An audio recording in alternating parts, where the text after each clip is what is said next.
Friends, आज की update कुछ इस प्रकार से। आज हम बात करेंगे भारत के एस्ट्रा मिसाइल की। भारत का Astra MK3 air to air missile अब करीब करीब तैयार हो गया है। भारतीय रक्षा अनुसंधान एवं विकास संगठन ने इस मिसाइल को डेवलप किया है, जिसे हवा से हवा में मार करने के लिए डिज़ाइन किया गया है। अब इस मिसाइल को डेवलपमेंटल ट्रायल के लिए भेजा जाएगा। अस्त्र MK3 मिसाइल, जिसे गांडीव नाम दिया गया है, वो भारतीय वायुसेना की युद्ध क्षमता में क्रांतिकारी परिवर्तन ला देगी। सबसे खास बात यह है कि अस्त्र MK3 बनाने के बाद इसे अपग्रेड करते हुए इसका नेक्स्ट वेरिएंट भी तैयार किया जाएगा। भारत की ये मिसाइल न सिर्फ स्वदेशी मिसाइल निर्माण शक्ति को पूरी दुनिया में प्रदर्शन है, बल्कि ये चीन की अत्याधुनिक मिसाइलों जैसे PL-15 और PL-17 को टक्कर देने की दिशा में भी एक निर्णायक कदम है। इस मिसाइल के भारतीय वायुसेना में शामिल होने के बाद चीन और पाकिस्तान के खिलाफ भारत के हाथों में एक ऐसा हथियार होगा जो कई 100 किलोमीटर की दूरी पर दुश्मनों के लड़ाकू विमान, सर्विलांस एयरक्राफ्ट को मार गिरा सकेगा। रिपोर्टर्स के मुताबिक अस्त्र MK3 का उत्पादन मॉडल अब गैलियम आर्सेनाइड GaAs आधारित ऐसा सीकर से आगे बढ़कर गैलियम नाइट्राइड आधारित सीकर को अपनाने जा रहा है। GaN आधारित सीकर उच्च तापमान पर भी काम करने में सक्षम होता है, इलेक्ट्रॉनिक जैमिंग के खिलाफ काफ़ी ज़्यादा मजबूत होता है। DRDO ने इस मिसाइल को खास तौर पर चीनी J-20 5वीं पीढ़ी के लड़ाकू विमान को हवा में ही मार गिराने के लिए डिज़ाइन किया है। इसलिए इसमें इलेक्ट्रॉनिक वॉरफेयर के दौरान खुद को जाम होने से बचाने और स्टेल्थ टेक्नोलॉजी वाले जेट को भेजने की क्षमता दी गई है।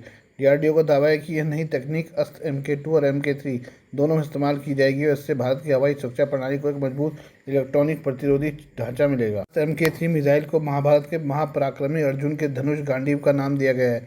ये एक रैमजेट संचालित BVRAM मिसाइल है, जिसे 300 से 350 किलोमीटर से ज़्यादा दूरी पर हाई वैल्यू टारगेट और स्टेल्थ फाइटर जेट, बमबर्सक और airborne warning and control system आवाक्स एयरक्राफ्ट को मारने के लिए खास तौर पर तैयार बनाया गया है। इसे DRDO की सॉलिड फ्यूल डक्टेड रैमजेट तकनीक से लैस किया गया है। ये वही तकनीक है जो मिसाइल को लंबी दूरी तक सुपरसोनिक स्पीड मैक 4.5 से उड़ान भरने में सक्षम बनाती है।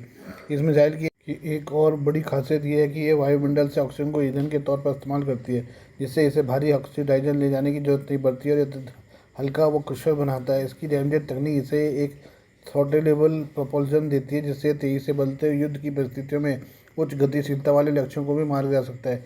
यानी अस्त्र MK3 मिसाइल करीब 350 किलोमीटर की दूरी तक मार करने में सक्षम है, वो भी मैक 4.5 की रफ्तार से। ऐसे में ये मिसाइल कितनी घातक है, ये आप समझ सकते हैं। MK3 में थ्रॉटेबल रैमजेट क्षमता है, जिससे इस मिसाइल को लगातार अपनी मैक्सिमम स्पीड पर उड़ान भरने की क्षमता मिलती है, जो चीनी PL-15 की पारंपरिक मिसाइल में नहीं है। हालांकि PL-17 मिसाइल की रेंज PL-15 के मुकाबले ज़्यादा जरूर है, लेकिन इसकी ऑपरेशन सटीकता पर अब एक्सपर्ट को संदेह है, क्योंकि पाकिस्तान ने भारत के खिलाफ 10 PL-15 मिसाइलें दागी थी, जिनमें से 7 मिसाइलों को भारतीय डिफेंस सिस्टम ने आसानी से इंटरसेप्ट कर लिया। भारत की योजना के मुताबिक अस्त्र MK3 मिसाइल को Su-30 MKI और तेजस लड़ाकू विमान में इंटीग्रेट किया जाएगा। हालांकि भारत की कोशिश इसे राफेल में भी लैस करने की है। चीन का दावा है कि PL-17 मिसाइल की रेंज करीब 400 किलोमीटर है, और अगर ये दावा सही है तो भारतीय मिसाइल के मुकाबले 50 किलोमीटर ज़्यादा रेंज है। लेकिन इसकी सबसे बड़ी खासियत ये है कि अगर इस मिसाइल को स्टेल्थ फाइटर जेट से इस्तेमाल किया जाए तो काफ़ी खतरनाक हो सकती है, और चीन ने इसे अपने स्टेल्थ फाइटर जेट J-20 में ही लगाया है। ऐसे में अगर भारत स्टेल्थ फाइटर जेट खरीदता है तो फिर एयर टू एयर वॉरफेयर में भारत चीन से एक कदम आगे ही रहेगा। एक्सपर्ट्स का मानना है कि सिर्फ रेंज की बात करें तो PL-17 थोड़ा आगे है, लेकिन एस्ट्रा MK3 भारत के लिए स्ट्रेटेजिक ऑटोनॉमी का प्रतीक है। यानी ये भारत का स्वदेशी एयर टू एयर मिसाइल है। दुनिया में अब जैसे जियो पॉलिटिकल हालात है, उसमें वही देश शक्तिशाली है जिसके पास अपने स्वदेशी हथियार हैं। आप किसी भी देश पर भरोसा नहीं कर सकते। वहीं PL-17 का असली टारगेट फाइटर जेट्स नहीं बल्कि सपोर्ट प्लेटफॉर्म होते हैं, लेकिन एस्ट्रा MK3 का इस्तेमाल बीवी और कॉम्बैट में होगा, यानी लड़ाकू विमानों के बीच होने वाले डॉग फाइट में, जिसमें टारगेट बिजली की रफ्तार से बदलते रहते हैं और रियल टाइम डेटा फ्यूजन की जरूरत होती है। ये हम बात करें अमेरिका की javelin anti tank guided missile की। भारत अब अमेरिका से javelin anti tank guided missile ATGM खरीदने की योजना भी बना रहा है। रक्षा सचिव राजेश कुमार सिंह ने बताया कि इस डील पर बातचीत अंतिम दौर में है। जेवलिन मिसाइल अपनी फायर एंड फॉरगेट क्षमता के लिए जानी जाती है। भारत के स्वदेशी लड़ाकू विमान तेजस का प्रोडक्शन तेजी से शुरू हो गया है। तेजस MK-1A लड़ाकू जेट के लिए GE-404IN-20 इंजनों की डिलीवरी अमेरिका से तेज शुरू हो गई है। जनरल इलेक्ट्रिक मार्च 2026 तक हर महीने 2 इंजनों की डिलीवरी करेगी। भारत के रक्षा सचिव राजेश कुमार सिंह ने CNBC TV 18 को इसकी जानकारी दी है। रिपोर्ट के मुताबिक एक इंजन अप्रैल में अमेरिका से डिलीवर किया गया था, दूसरा इंजन जुलाई के अंत तक मिलने की उम्मीद है। आपको बता दें कि भारत ने 2021 में 99 F404IN-20 इंजन खरीदने के लिए जनरल इलेक्ट्रिक के साथ $716 मिलियन का समझौता किया था। सप्लाई चेन में आई दिक्कतों की वजह से ईंधनों की डिलीवरी नहीं हो पा रही थी। कुछ रिपोर्ट्स के मुताबिक दक्षिण कोरिया कुछ कंपोनेंट की डिलीवरी नहीं कर पा रहा था, जिसकी वजह से शेड्यूल को मार्च 2025 तक धकेल दिया गया। हिंदुस्तान एरोनॉटिक्स लिमिटेड तेजस लड़ाकू विमान बनाती है और विमानों के निर्माण में तेजी की वजह से उसे काफ़ी आलोचना का सामना करना पड़ा था। भारतीय वायुसेना कुल 352 तेजस विमान शामिल करने की दिशा में आगे बढ़ रही है, जिनमें MK1A MK2 दोनों वेरिएंट होंगे।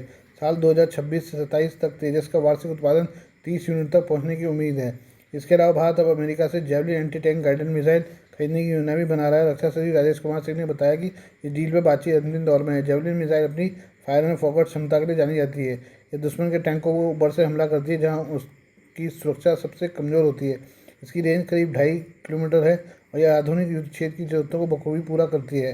भारत की थल सेना में फिलहाल ज़्यादातर ATGM सिस्टम दूसरी पीढ़ी के हैं और एक अनुमान के मुताबिक सेना को अभी भी 68,000 से ज़्यादा मिसाइलों और 850 से ज़्यादा लॉन्चर्स की कमी है। भारत इसे जल्द से जल्द पूरा करने की कोशिश कर रहा है। इसके अलावा भारत ने हाल ही में अमेरिका से आई स्ट्राइकर आर्म्ड फाइटिंग व्हीकल का भी परीक्षण किया है। हालांकि सेना को उसका वेरिएंट पसंद नहीं आया है। रक्षा सचिव ने कहा कि भारतीय सेना इस प्रणाली के एक उभयचर वेरिएंट की तलाश में है, जिसे अमेरिका भारत के साथ भविष्य के संयुक्त अभ्यास में प्रदर्शित करेगा। अमेरिका ने आश्वासन दिया है कि आगामी भारत अमेरिका संयुक्त सैन्य अभ्यास में स्ट्राइकर का एम्फीबियस वेरिएंट पेश किया जाएगा। यह वाहन भारत की फ्यूचर इन्फेंट्री कॉम्बैट व्हीकल परियोजना का हिस्सा बन सकता है, जिसका मकसद पुराने BMP-2 वाहनों को हटाकर आधुनिक मल्टी रोल लड़ाकू वाहन सेना में शामिल करना है। आपको बता दें कि स्ट्राइकर एक 8x8 पहियों वाला मॉड्यूलर आर्म्ड वाहन है, जो तेज गति सभी प्रकार के भूभागों में अपने ऑपरेशन के लिए जाना जाता है।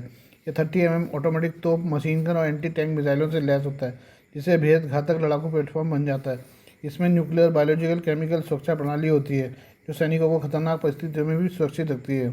इसके अलावा यह वाहन नेटवर्क सेंट्रिक वॉरफेयर के लिए तैयार है, यानी रियल टाइम कम्युनिकेशन और बैटल मैनेजमेंट में सक्षम है। स्ट्राइकर का एम्फीबियस वेरिएंट जल जमीन दोनों पर चल सकता है, जो इसे नदी, दलदल या तटीय क्षेत्रों में भी महत्वपूर्ण बनाता है। ये हम बात करें आयुर्वेद की। आयुर्वेद में विशेषता रखने वाला केरल का एक चिकित्सीय दंपति स्थानीय लोगों को प्राचीन भारतीय चिकित्सा पद्धति के लाभों का अनुभव कराने के लिए एक नया मंच प्रदान करके चीन में लोकप्रियता हासिल कर रहा है।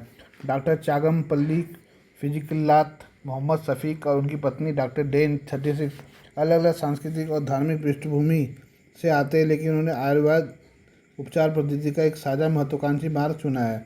उनका मानना है कि आयुर्वेद और पारंपरिक चीनी चिकित्सा TCM में कई समानताएं हैं। इसकी वजह विशेष रूप से जड़ी बूटी वाले नुस्खों और समग्र उपचार पर उनका जोर होने के कारण है। ये मिलकर चीन में भारत की प्राचीन स्वास्थ्य पद्धति को लोकप्रिय बनाने और आयुर्वेद तथा TCM के बीच एक सांस्कृतिक सेतु बनाने का प्रयास कर रहे हैं। डॉक्टर शफीक 600 साल पुराने चांगमपल्ली गुरुकुल नामक पारंपरिक आयुर्वेद परिवार से हैं। परिवार के सदस्य मूल रूप से तुलु ब्राह्मण थे, जो अतीत में शाही परिवारों के चिकित्सक के रूप में कार्यरत थे। डॉक्टर सभी कहते हैं कि उनके परिवार के कुछ सदस्यों ने इस्लाम धर्म अपना लिया है, जबकि अन्य हिंदू बने हुए हैं। वो आयुर्वेद में अपने कार्य को अपनी पैतृक जड़ों से जुड़े रहने के रूप में देखते हैं। दूसरी ओर डॉक्टर डेन एक ईसाई परिवार से, उन्होंने तिरुवनंतपुरम स्थित केरल विश्वविद्यालय के आयुर्वेद महाविद्यालय में अध्ययन किया, जहाँ उनकी मुलाकात डॉक्टर शफीक से हुई। डॉक्टर शफीक का चीन प्रवास 2016 में शुरू हुआ, जब उन्होंने अपनी शुरुआती करियर में पांडुचेरी में सेवाएं देते हुए आयुर्वेदिक उपचार चाहने वाले कई चीनी रोगियों का इलाज शुरू किया। इसने उन्हें नए अवसरों की तलाश के लिए चीन के समुद्र गाओझांग शहर का दौरा करने के लिए प्रेरित किया। उन्होंने बताया कि गाओझांग स्थित भारतीय वाणिज्य दूतावास और चीनी चिकित्सा पद्धति से जुड़े संस्थानों की मदद से उन्होंने चीनी ग्राहकों के बीच विश्वास और लोकप्रियता हासिल की है। Please do like, share and subscribe this channel of my news, views and analysis by Prakash.